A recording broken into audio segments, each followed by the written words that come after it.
안녕하세요. 갈라라 선교 수도의 주바로 수사입니다. 성부와 성자와 성령의 이름으로 아멘. 그리스도 사랑이 우리를 다그칩니다. 33번째 강의로서 잃어버린 양 한 마리, 잃었던 양 한 마리. 누가복음 15장 2절에서 7절까지의 말씀을 가지고 강의를 시작하도록 하겠습니다.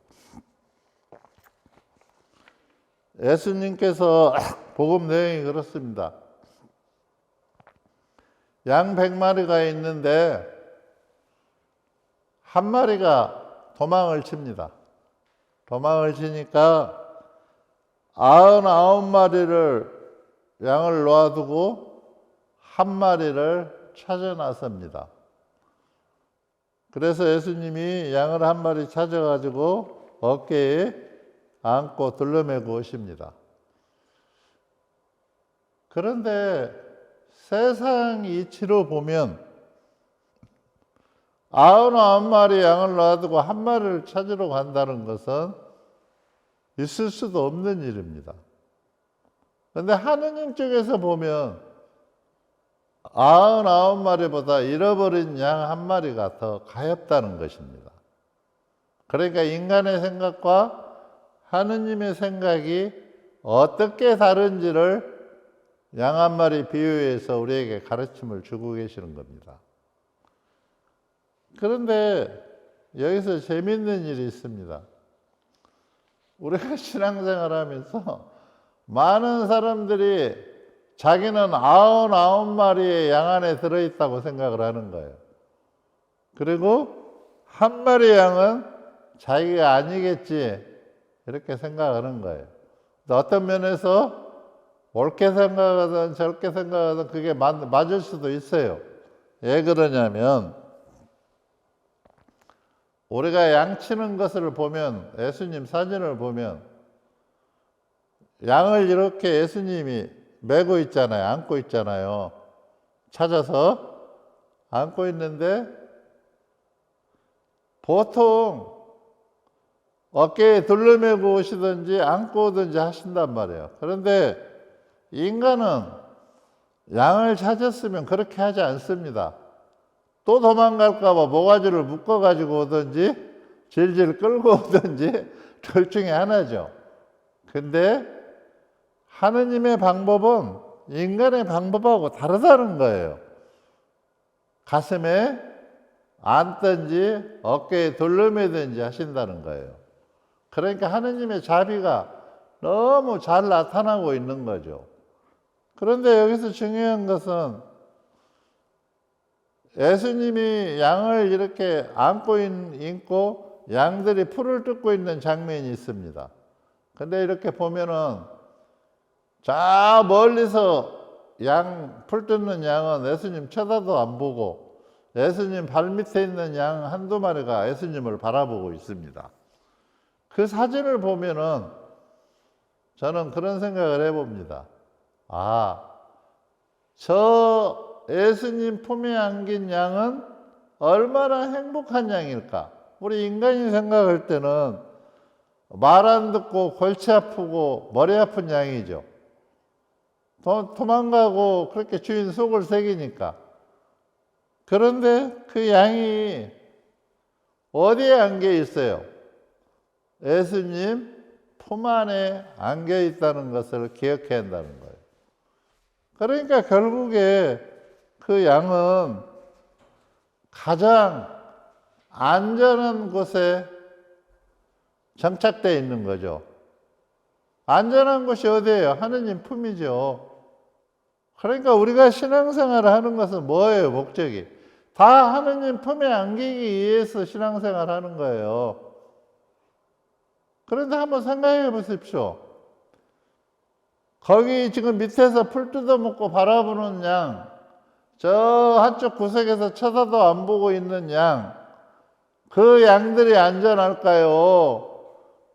예수님 품에 안겨 있는 양이 안전할까요? 예수님 품에 앉아 있는 양이 안전하죠. 그런데 우리는 거꾸로 생각을 하고 있는 거죠. 우리가 다 예수님 품에 안기기 위해서 살아가고 있는 거죠. 그런데 많은 사람들은 99마리에 속해 있는 거죠. 그래서 자기가 지금 풀 뜯어먹으면서 위험한지 뭐한지도 모르고 사는 거예요. 그래서 가장 우리가 골치 아프다고 생각한 잃어버린 양 한 마리는 하느님한테 가장 소중한 양이 되는 거예요. 그래서 예수님은 복음서에서 이렇게 얘기하죠. 나는 아픈 사람들, 병든 사람들을 위해서 그 사람들이 필요해서 왔다. 성한 사람은 의사가 필요 없으나 아프고 힘든 사람은 의사가 필요하다. 그래서 힘들고 가엾고 그런 것을 하느님의 자비가 어디에 드러나는가를 성서는 잘 가르쳐주고 있습니다. 우리가 한 마리 양이 말을 잘 듣고 안 듣고 그 문제를 떠나서 하느님은 그저 가엾게 여기신다는 거예요, 인간을. 특히 힘들고 병든 사람들을 가엾게 여기신다는 거예요. 제가 아까 얘기했지만 한 마리를 찾았으면 목을 매서 끌고 와야 하는데 끌고 오는 게 아니라 둘러매든지 가슴에 안고 오시는 그 자비로운 하느님의 본성을 우리가 배워야 한다는 거예요.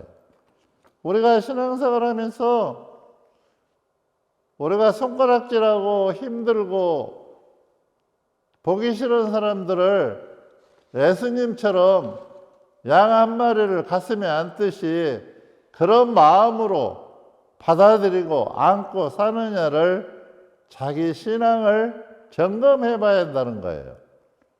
예수님이 얘기했죠. 너희들이 사랑하는 사람만 사랑하면 그것이 무슨 쓸모가 있느냐. 세리들과 죄인들도 그거는 하지 않느냐. 너가 사랑하는 사람만 사랑한다면 세상 사람하고 다를 게 뭐가 있느냐. 예수님이 그 흩어져서 혼자 도망간 양을 찾아나서 그것을 둘러매고 오시는 그 마음으로 우리가 만나는 사람, 나를 힘들게 하고 나를 또 골탕 먹이고 나를 욕되게 하고 이런 사람을 예수님처럼 양 한 마리 가슴에 안듯이 안고 네가 살아가느냐, 이것을 우리한테 질문하고 계시는 것입니다. 과연 우리가 그렇게 살고 있을까요? 정말 나한테 내가 보기 싫은 사람을 예수님처럼 양 한 마리 안듯이 그렇게 안고 살고 있을까요? 가정을 한번 들여다 볼까요? 남편이 보기 싫어요. 아내가 보기 싫어요. 그러면 보기 싫어서 쳐다도 안 보잖아요. 예수님처럼 안고 그렇게 살아가고 있는지를 우리가 들여다 봐야 한다는 거예요. 우리 신앙 안에를. 그래서 그게 잘못됐으면 고쳐야죠.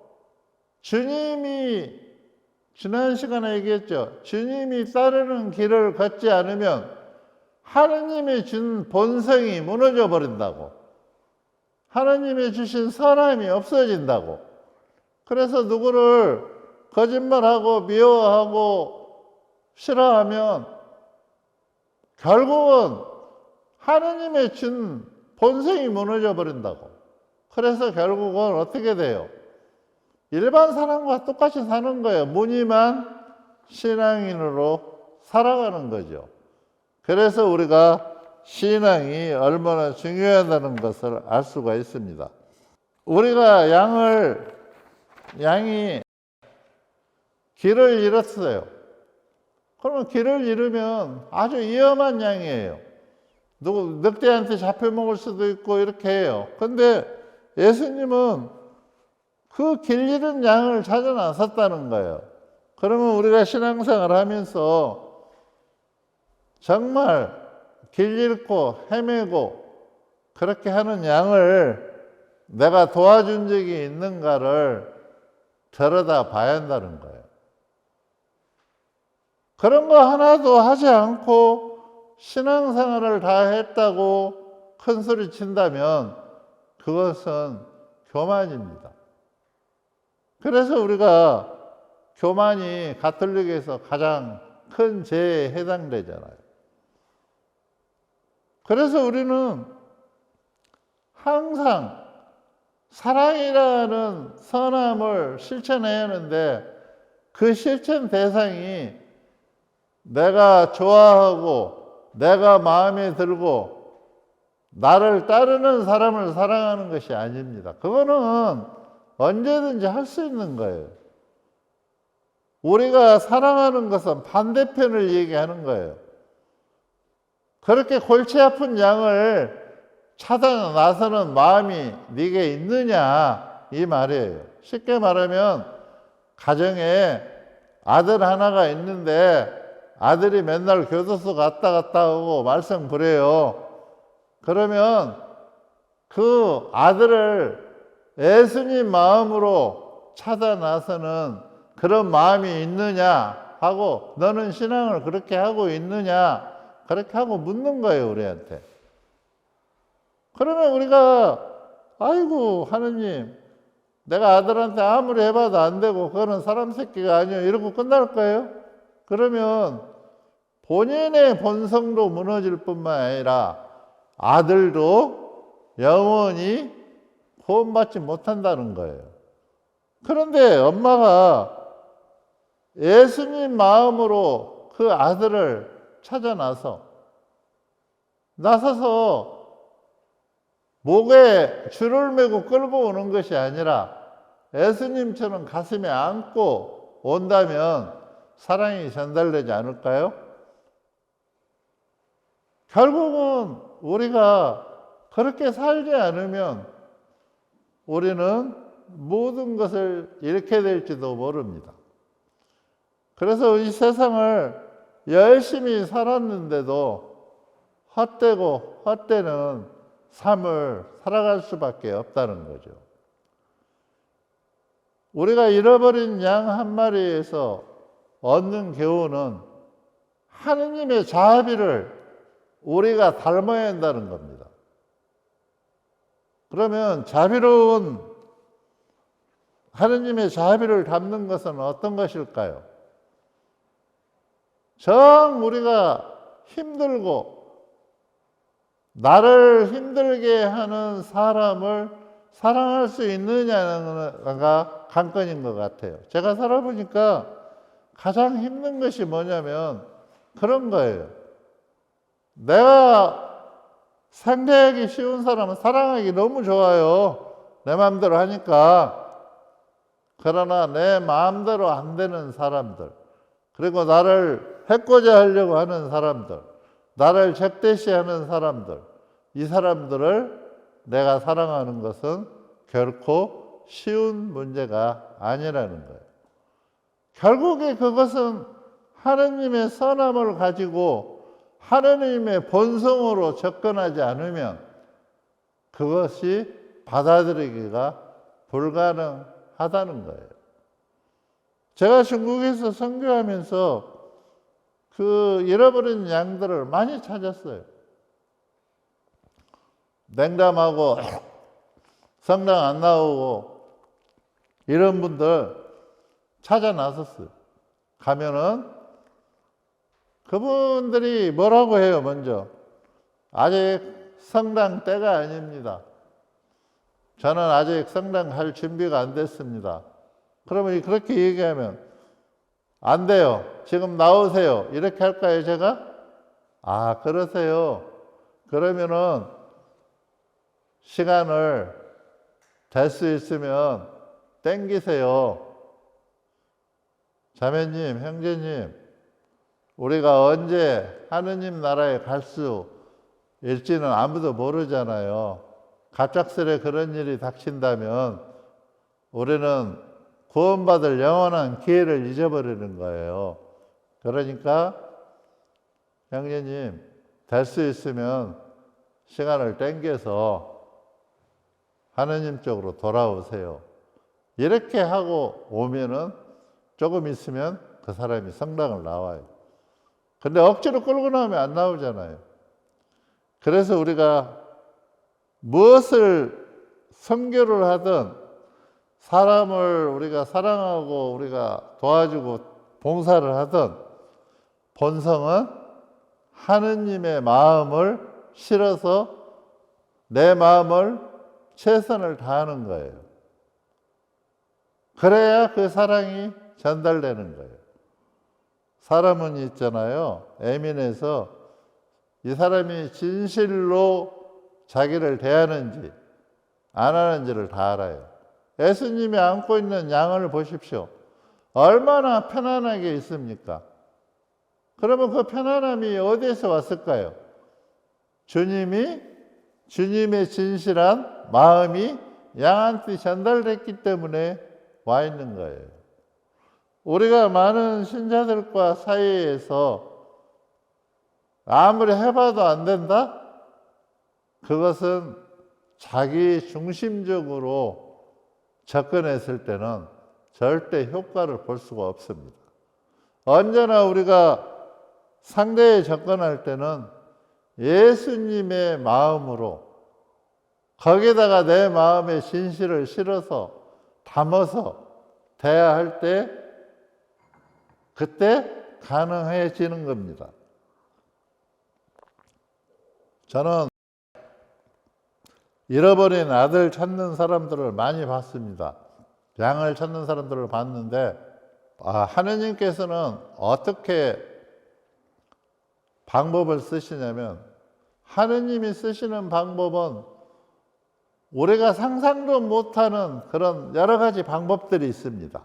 그런데 그 중에서 이렇게 특별히 보면은 당신의 양을 지키고 양을 하기 위해서 목자를 두고 그렇게도 하시지만 어떤 때는 하느님께서 사람을 파견하셔 양들을 구하는 그런 모습도 우리가 보게 됩니다. 어떤 중국에서 신부님이 아주 험난하게 살았어요. 제가 좀 사제답게 살지 못했는데 그 분을 어떻게 해드를 시키냐면 저하고 이렇게 가는데 눈보라가 치기 시작했어요. 근데 이제 이분이 마지막 저를 수행하고 사제복을 벗기 위해서 준비를 단단히 했어요. 했는데 눈보라를 갔는데 신부님하고 부부 2명하고 저하고 4명이 이렇게 갔는데 저기 얼마나 많은 눈보라가 치는데 그 길을 우리가 잊어버렸어요. 그래서 6시간을 우리가 헤맸어요. 오해 떨어졌는데. 그렇게 떨어졌는데 그렇게 해가지고 그렇게 가고 있는데 그냥 너무 날씨가 춥고 길이 없는 거예요. 그래가지고 이제 길을 잊어버린 거예요. 중국에서 길을 잊어버리니까 컴컴한 밤이 됐어요. 밤이 됐는데 사방간대가 하얘가지고 논두룩도 안 보이고 다 이렇게 길이 그러니까 막 푹푹 빠지고 헤매고 하는데 그 술을 얼어 죽을까 봐 술을 중국 사람들이 가지고 다녀요. 그래서 그거를 꺼내서 이렇게 마시면서 가는 거예요. 너무 추우니까. 그래 가는데 6시간을 그렇게 헤매고 이렇게 가는데 그때 우리가 체험한 거는 뭐냐면 살아야겠다는 그 일념 하나로 아무것도 생각이 안 나요. 내가 그냥 죽음을 딱 눈앞에 두니까 이제 이렇게 여기서 얼어 죽는구나 그 생각을 하니까 아무것도 생각이 안 나요. 그리고 이렇게 들판에서 얼어 죽고 내년이나 돼야 내 시체가 발견되겠구나 이런 생각이나 하지 어떤 것들이 생각이 안 나는 거예요. 그래가지고 이제 어떻게 헤매다가 길을 찾았어요. 찾아서 공서에 도착을 걸어서 갔더니 뭐 차도 안 다니고 하니까 새벽 2시였어요. 근데 저는 날씨가 그렇게 좋았다가 왜 우리가 차를 타고 가는 그 순간에 갑작스레 그 지역에 폭설이 그렇게 많이 내려가지고 차가 또 운행을 못하고 걸어가다가 이런 꼴을 당했는가? 그게 의문이었어요. 그런데 이제 나중에 알게 되는 거예요. 하느님의 방법은 여러 가지 방법이 있구나. 그래서 우리가 거기를 딱 갔는데 그때까지 신자들은 우리가 12시에 낮에 도착하기로 했는데 새벽 2시인데 그때까지 신자들은 기도하고 있었어요. 우리를 위해서 무사하게 돌아가게 해달라고. 그래서 기도를 하는데 우리가 딱 들었으니까 중국 신자들이 엉엉 울어요. 그러니까 이 사제가 그거를 딱 보는 순간에 사제가 눈물을 흘려요. 그러더니면은 이제 하느님이 계신 걸 알았다는 거예요. 그래서 왜 저 사람이 저 소리를 하지? 그리고 이제 미사를 시작했어요. 했는데 미사 강론에서 그 얘기를 하는 거예요. 자기는 오늘 수사님을 마지막 배웅하고 이번 선교 여행을 끝으로 옷을 벗으려고 그랬습니다. 그런데 오늘 눈이 폭설이 갇히면서 이 눈이 폭설이 갇히면서 죽음을 앞두고 나니까 자기가 헛된 생각을 여지껏 했다는 것을 깨닫게 됐다는 거예요. 그래서 자기가 내가 생각을 잘못했구나. 그렇게 하고 있는데 제 모습을 봤다는 거예요. 애국에서 온 저 선교사는 과연 어떻게 초조한가? 그랬더니 전혀 초조한 기색이 없더라는 거예요. 그냥 묵묵히 길만 찾고 이렇게 가더라는 거예요. 그래서 그 모습을 보면서 애국에서 와서 이렇게 목숨 걸고 당신을 투자하는 저 수사를 보니까 자기가 선택한 길이 얼마나 안전하고 올바른 길인가를 깨달았다는 거예요. 그래서 들어서는 순간에 신자들이 울음바다를 보고 뭐를 느꼈냐? 하느님이 자기를 얼마나 사랑하시는가를 느꼈다는 거예요. 그래서 그 사제가 그날 그 회심을 통해서 한 마리의 잃어버린 양이 돌아오는 걸 봤어요. 그래가지고 모든 신자들의 울음바다를 만들고 본인도 그동안에 잘못된 것을 성사 보듯이 어떻게 잘못 살았는가 그런 부분을 그 많은 신자들 앞에서 공개를 해요. 그러니까 진정한 회심을 하는 거예요. 그러면서 부족한 사제를 위해서 기도해달라. 나는 잃어버린 양 한 마리였다. 그런데 예수님께서 이 잃어버린 양 한 마리를 이렇게 찾으셨다. 그래서 그때의 그 감명이 굉장히 깊이 받았습니다. 그와 같이 우리 인간이 보는 방법하고 하느님이 보는 방법은 다르다는 겁니다. 또 이렇게 보면은 중국 공산당들 고위직들 이런 사람들이 옛날 조상들이 신자였어요. 근데 지금 자기가 공산당이니까 신앙을 못 가져요. 그런데도 가면은 제 귀에다 대고 살짝 얘기해요. 자기는 세례명이 뭔데 아직도 하느님을 알고는 있지만 성당 못 나간다. 자기가 공산당으로 있으니까. 그러나 그 공직을 다 끝마치면 성당을 나갈 거다.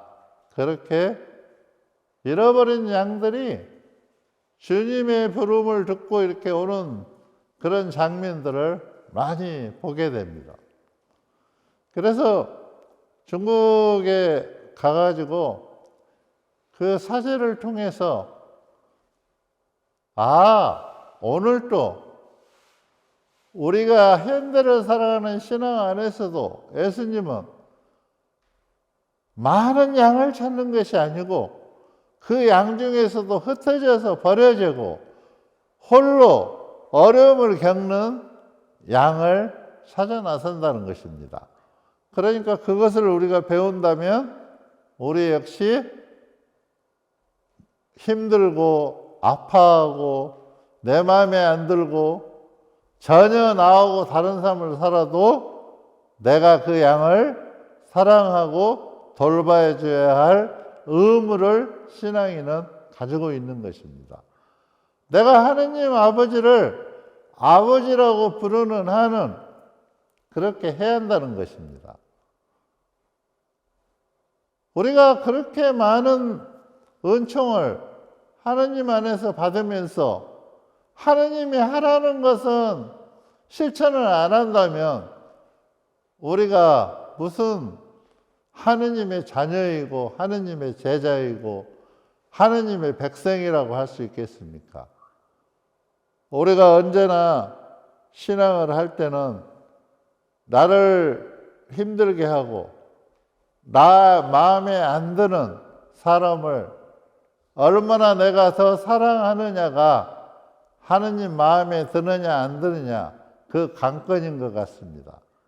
그래서 집 안에서나 공동체에서 마음에 안 드는 사람이 있으면 예수님 마음으로 양 한 마리를 가슴에 안듯이 우리 역시 안고 사랑하고 보살펴주고 살아가야 한다는 것을 잊지 마시기를 부탁드립니다. 감사합니다. 성부와 성자와